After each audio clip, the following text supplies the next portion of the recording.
سینے پہ رکھا. وہ کہتے ہیں خدا کی قسم حضور نے ہاتھ اٹھایا تو دنیا میں سب سے زیادہ انہوں نے بدر میں آ کر مسلمانوں سے جنگ کی, احد میں جنہوں نے مسلمانوں کو نقصان پہنچایا, خندق میں جہاں پر متفرقہ کر.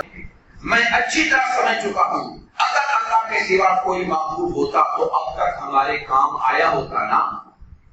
اللہ کا دشمن ہاتھ آ گیا ہے, ابھی کوئی کوئٹہ نہیں ہوا, یہ بچ کے نہ جائے یہاں سے.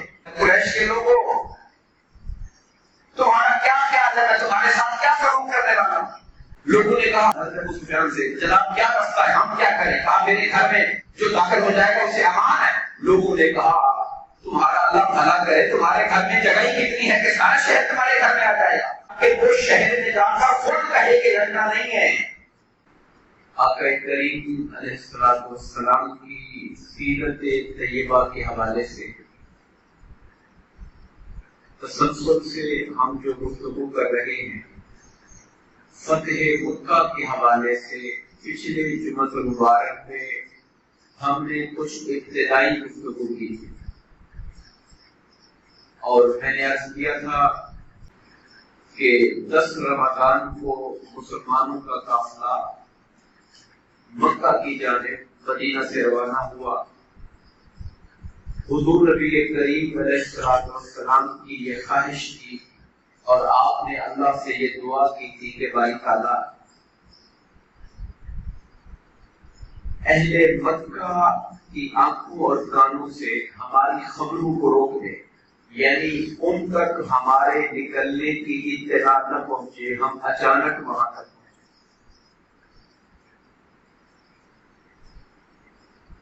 حضور نبی کریم علیہ السلام کا یہ سفر کوئی کم و بیش 6 دن تک رہا, اور 6ٹھے دن وہ پیر کا دن تھا جب مکہ سے 22 کلومیٹر پہلے مر الزہران نام کا ایک علاقہ تھا, اس کو وادی فاطمہ بھی کہتے تھے.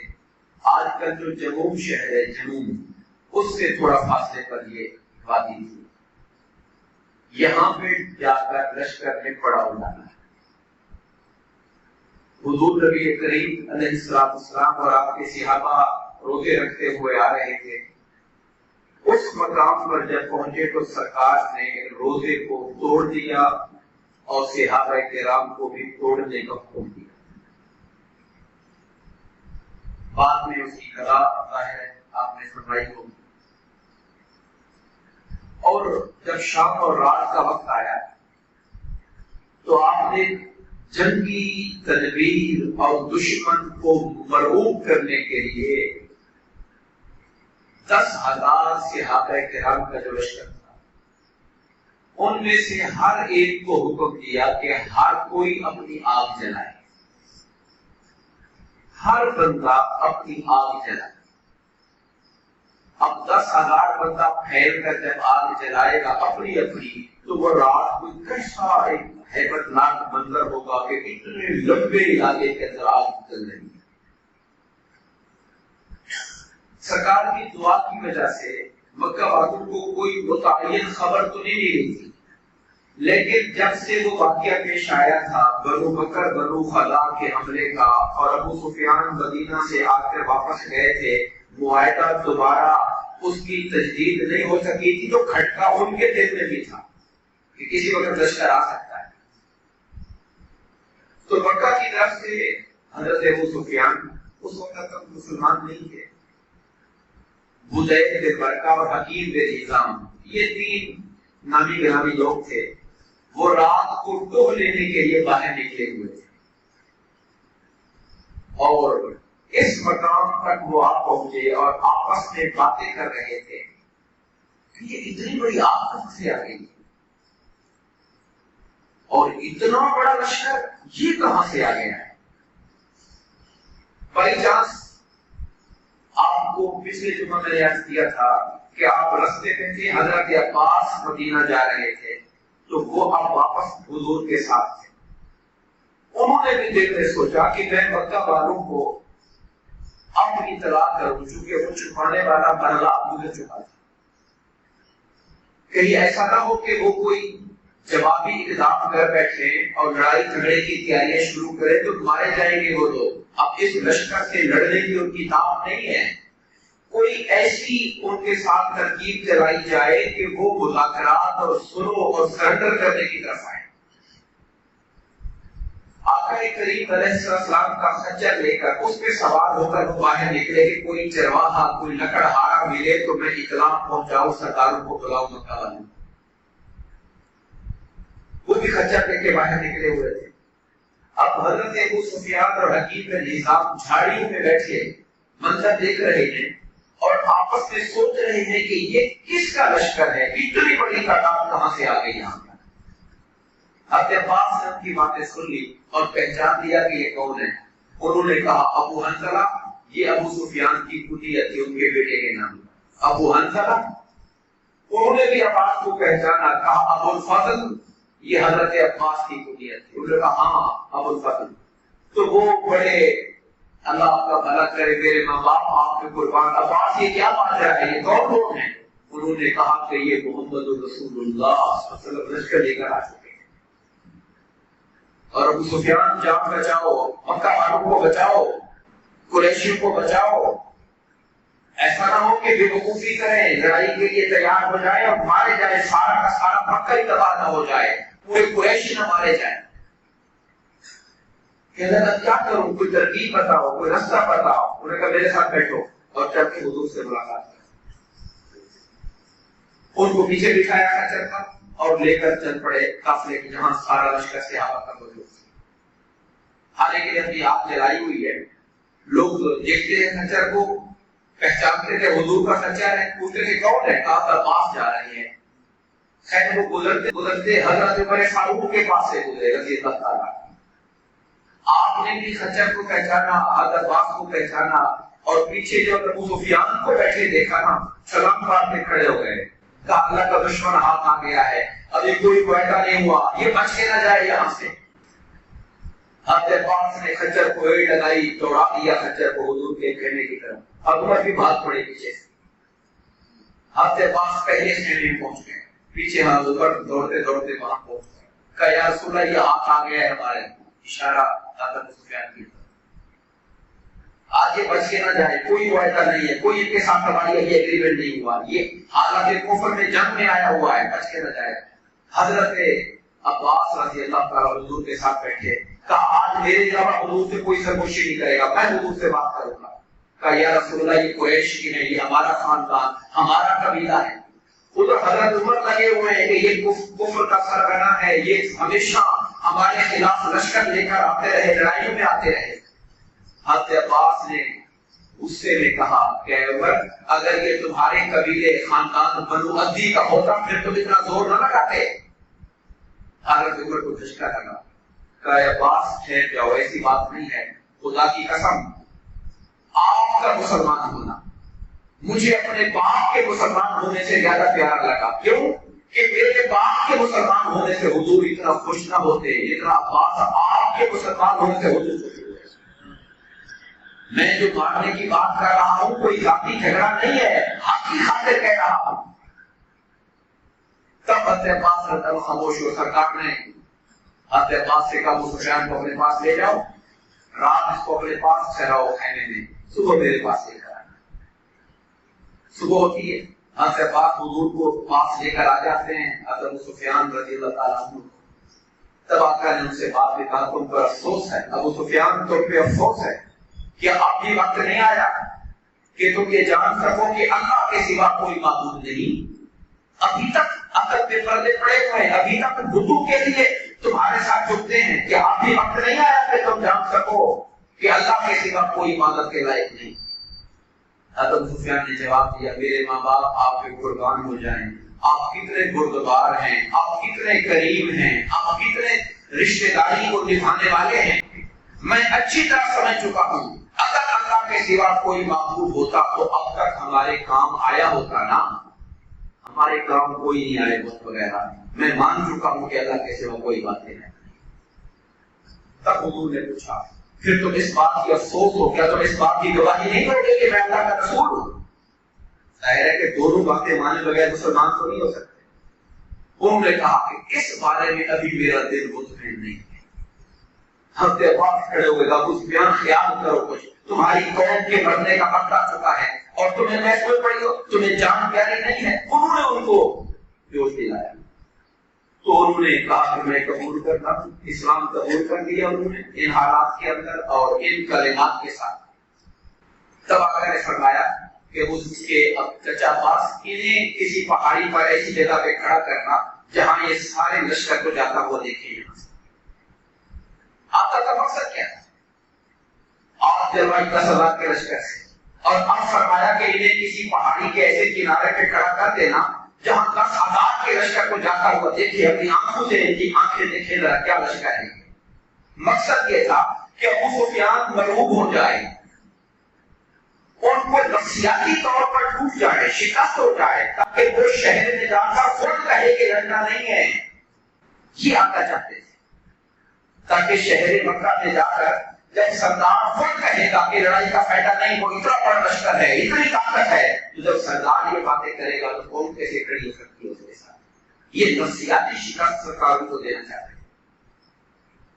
خیر ابو سفیان کو کھڑا کر دیا گیا، دیکھتے گئے عباس ان کے ساتھ کھڑے تھے، یہ کون سا لشکر ہے؟ کہا یہ قبیلہ بزینہ ہے۔ یہ کون سا ہے؟ یہ فلانا قبیلہ ہے، یہ فلانا قبیلہ ہے، فلانا قبیلہ ہے، یہ عرب کے فلاں ہے، یہ عرب کے فلاں ہے۔ یعنی تاثر ان کے دماغ میں ڈالا کہ پورے عرب کے قبائل یہاں پہ آج اکٹھے ہو چکے ہیں۔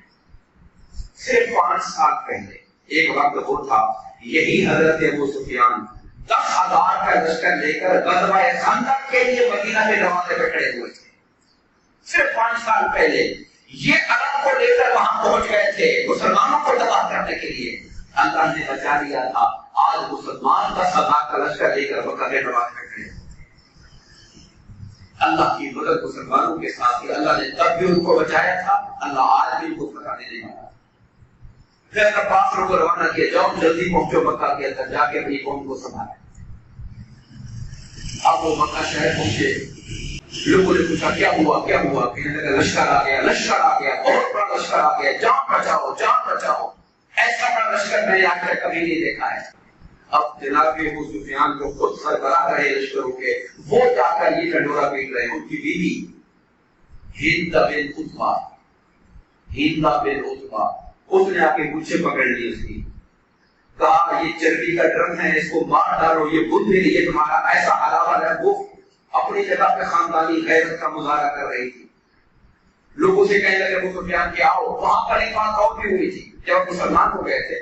حضرت عباس نے کہا تھا یا رسول اللہ یہ ابو سفیان ہے، یہ ذرا فخر پسند بندے ہیں، کوئی تھوڑا ان کو ٹائٹل دے دیں، اعلان کر دیں ان کے لیے۔ سرکار نے کہا یہ اعلان ہے کہ جو ابو سفیان کے گھر میں داخل ہو جائے گا اسے امان عطا ہو جائے گی۔ پھر آپ کے فرمایا جو اپنے گھر کا دروازہ بند کر لے گا اسے امان ہو جائے گی، جو خانہ کعبہ حرم میں داخل ہو جائے گا اسے امان ہو جائے گا، اس کے ساتھ کوئی جنگ نہیں لڑے گی۔ یہاں تک آیا جو ہتھیار نہیں کھائے گا، اسلحہ پھینک دے گا، اس کے ساتھ کوئی جنگ نہیں ہوگی۔ یہ سرکار نے پہلے اعلانات کر دیے تھے تاکہ دشمن کی فوج یہ نہ سوچے کہ لڑے نہیں تو پھر تو مارے جائیں گے۔ ان کو پہلے امن کا سرکار نے اعلان کر دیا۔ لوگوں نے کہا حضرت ابو سفیان سے جناب کیا راستہ ہے، ہم کیا کریں؟ کہا میرے گھر میں جو داخل ہو جائے گا اسے امان ہے۔ لوگوں نے کہا تمہارا اللہ بھلا کرے، تمہارے گھر میں جگہ ہی کتنی ہے کہ سارا شہر تمہارے گھر میں آ جائے گا۔ تب انہیں یاد آیا جو گھر کے دروازے بند کر لو اس کو بھی امان ہے، جو گھر میں داخل ہو جائے اس کو بھی امان ہے۔ اس طرح سے مکہ نفسیاتی طور پر جنگ کرنے سے باز رہا اور قریش لوگوں کی ہمت اور حوصلے اٹھے۔ حضور نبی کریم علیہ السلام نے مکہ میں داخل ہونے والے جتنے راستے تھے اپنے لشکر کو تقسیم کر کے تمام رستوں سے لشکر کو روانہ کیا۔ شہر کے اس کونے سے اس کونے سے ادھر سے ادھر سے ہر طرف سے لشکر داخل ہوا تاکہ اگر مکہ میں کوئی لڑنا بھی چاہے تو ان کی طاقت تقسیم ہو جائے، ہر طرف سے مسلمان کا لشکر ان کے سامنے آئے۔ یہ جو نیچے والی سائڈ ہے جہاں آج کل ہم شار ابراہیم خلیل کہتے ہیں، اس علاقے سے حضرت خالد بن ولید کو لشکر دے کے روانہ کیا۔ وہ جو اوپر والی سائڈ ہے جہاں سے جنت المعلا اور مسجد جن مسجد فتح ہے، وہاں سے حضرت زبیر بن عوام کو لشکر دے کے روانہ کیا۔ مختلف نیچے سے الگ لوگ مسلمانوں کے، اوپر سے الگ لوگ، تاکہ شہر کو ہر طرف سے گھیر کے اکٹھے کر دیں وہاں پہ شہر کے۔ حضرت زبیر سے حضور نے فرمایا تھا کہ جب تم ہجون، یہ ہجون جنت المعلا والا جو علاقہ اسے ہجون کا علاقہ کہتے ہیں، وہاں جب پہنچو وہاں پہ جا کے پڑاؤ ڈالو۔ جہاں آج مسجد فتح ہے یہاں آ آقا کریم کا خیمہ لگایا گیا تھا، خیمہ سرکار کا یہاں لگا تھا، اس کی یاد میں مسجد فتح بنائی گئی۔ تو نبی پاک صلی اللہ علیہ وسلم شہر میں داخل ہوئے، اِنَّا فَتَحْنَا لَكَ فَتْحًا مُبِينًا سورہ فتح کی آیتیں حضور تلاوت فرما رہے تھے، اور آج بھی ان کے ساری کا حال یہ تھا کہ سر مبارک اتنا جھکا رکھا تھا کہ اونٹ کے کجاوے اور اونٹ کی کوہان کے ساتھ سرکار کی داڑھی لگ رہی، سر کو جھکائے ہوئے اللہ کی آیتوں کو بڑے شوق کے ساتھ، بڑے ترنم کے ساتھ پڑھ رہے تھے۔ ایک صحابی رسول اللہ صحیح مسلم کی روایت ہے، عبداللہ بن مغفر کہتے ہیں سرکار اتنے لہن میں، اتنے خوبصورت انداز میں قرآن کو پڑھ رہے تھے کہ میں چاہتا ہے کہ تمہیں ایسے پڑھ کے سناؤں مگر لوگ یہاں اکٹھے ہو جائیں گے، لوگ سوچیں گے کیا ہو گیا ہے۔ اس دن خاص دقت تاری کی سرکار کے اوپر، اور سر جھکایا ہوا تھا اور قرآن کی تلاوت جاری تھی۔ اس طرح آپ شہر مکہ میں داخل ہوئے۔ حضور نبی کریم علیہ السلام جب وہاں پہنچ گئے اور مکہ میں کوئی مزاحمت نہیں تھی سوائے ایک سائڈ سے کچھ لوگ ٹولی جوانوں کی نکلی تھی، جن میں ابو جہل کے بیٹے اکرمہ جو بعد مسلمان ہو گئے تھے، حضرت اکرمہ اور صفوان نامی، ان کے ساتھ کچھ 30-40 لڑکے تھے، وہ سامنے آئے حضرت خالد کے سامنے۔ حضرت خالد کی تلواروں نے ان کو اڑا کے رکھ دیا، اور اس کے علاوہ کوئی اور مزاحمت مکہ شہر کے اندر نہیں ہے۔ نبی پاک صلی اللہ علیہ وسلم نے اب انصار و مہاجرین کو ساتھ لیا، مسجد فتح سے حضور چل پڑے مسجد حرام خانہ کعبہ۔ اونٹنی پہ آپ سوار تھے، آپ نے جو خانہ کعبہ کا اس دن آ کے طواف کیا وہ بھی اونٹنی پر کیا، احرام نہیں باندھا ہوا سرکار نے، صرف طواف کیا، عمرہ نہیں کیا سرکار نے۔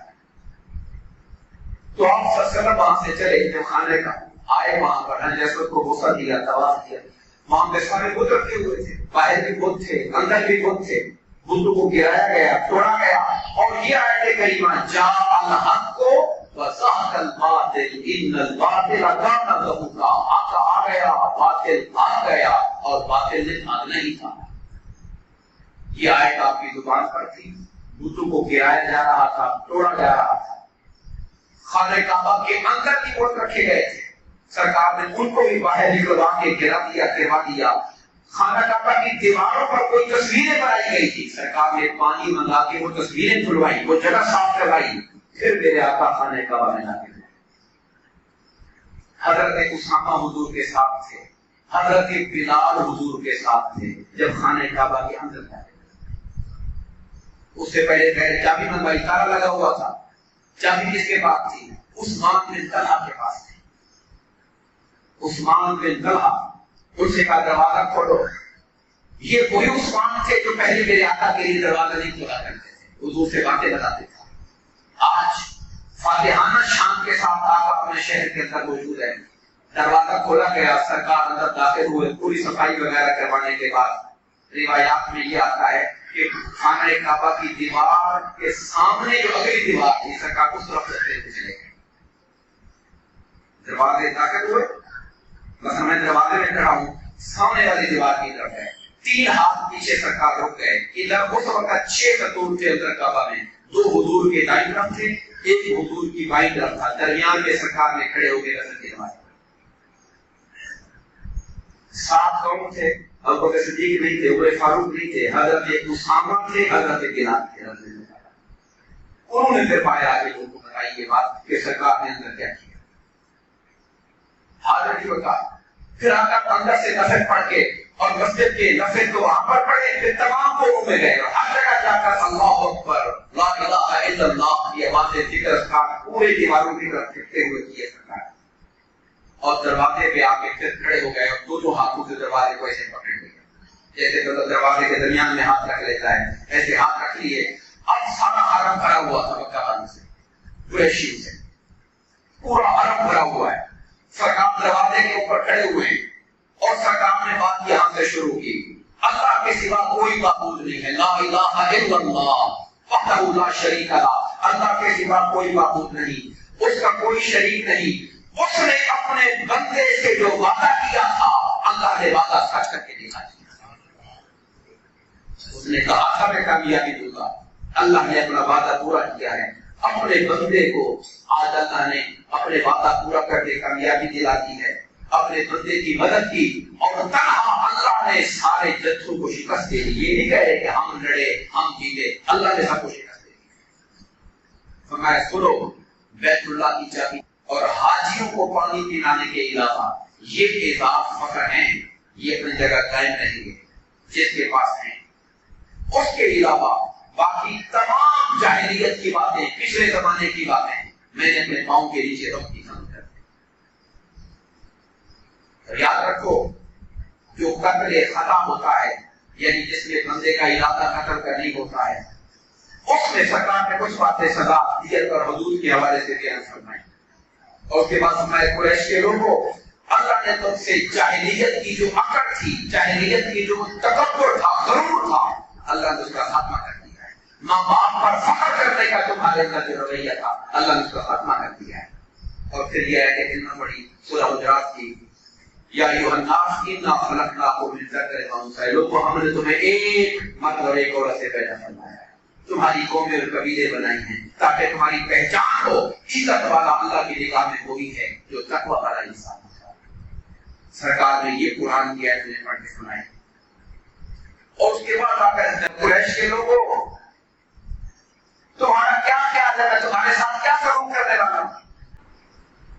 اب آپ ذرا سوچیے, جو نیچے لوگ کھڑے ہوئے ہیں وہ قیدی ہیں, آپ کے جنگی قیدی ہیں, اور وہ کون لوگ ہیں جنہوں نے 13 سال میرے آقا کو مکہ میں ستایا.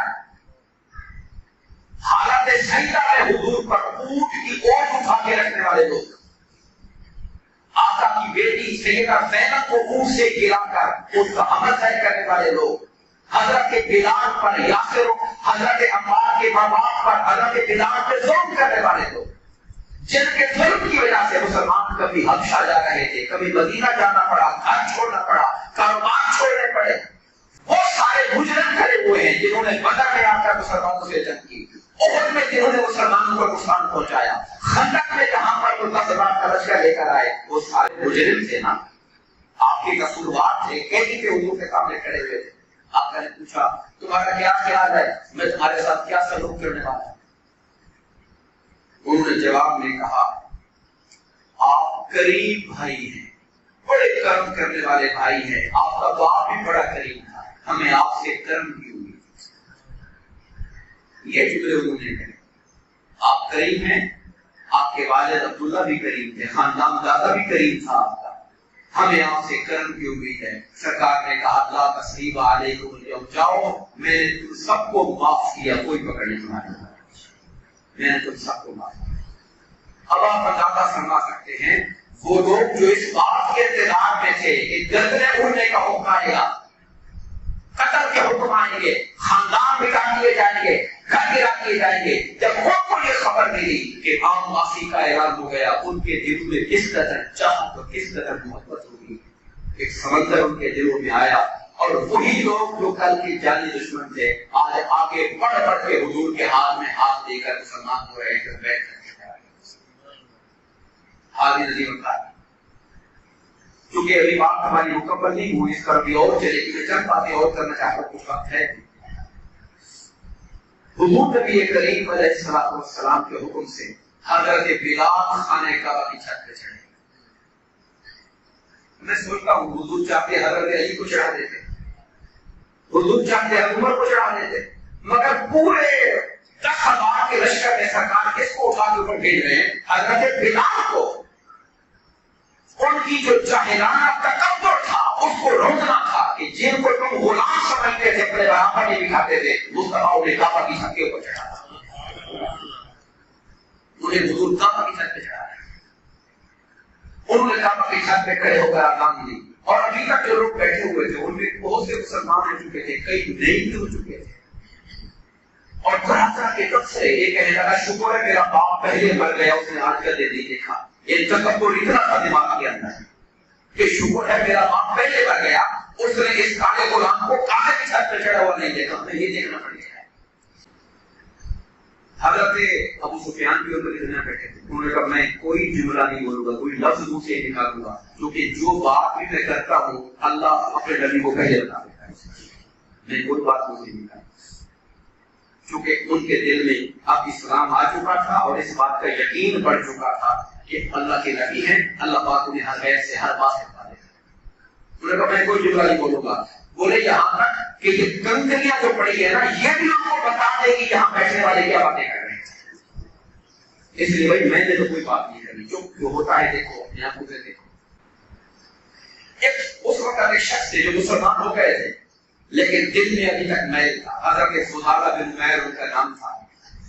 انہوں نے دل میں سوچا کہ تلاش کرتے کرتے میں قریب ہو جاتا ہوں، موقع ڈھونڈ کے میں قتل کر دوں گا بعد میں۔ تو وہ حضور کے پیچھے پیچھے موقع تلاش کر رہے ہیں کہ موقع ملے تو میں وار کروں۔ اللہ کے نبی صلی اللہ علیہ وسلم نے ایسے پیچھے مڑ کے دیکھا، کہا کون ہو؟ فضالہ ہو؟ کہا جی یا رسول اللہ۔ آقا نے پوچھا تم کیا سوچ رہے ہو؟ سرکار نے پوچھا تم کیا سوچ رہے ہو؟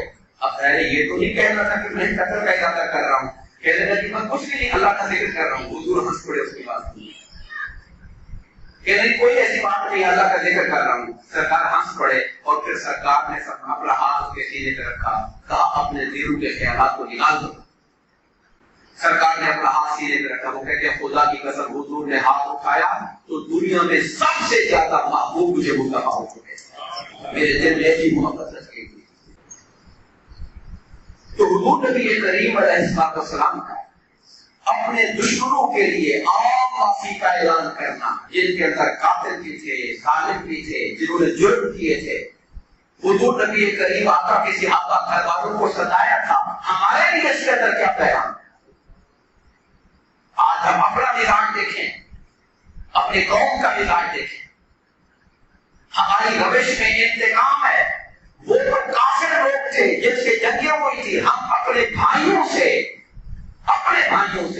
اپنے مسلمانوں کے ساتھ، اپنی قوم کے لوگوں کے ساتھ، اپنے ہم وطنوں کے ساتھ ہمارا رویہ کیا ہے؟ انتقام کا رویہ ہے، ظلم کا رویہ ہے۔ اور ہم چاہتے کوئی ہمارے رگڑے میں آ گیا ہے تو ہم اس کو ایسا نہ جوڑے اس کو کہ پھر دوبارہ وہ کھڑے ہونے کی ہمت نہ کر سکے۔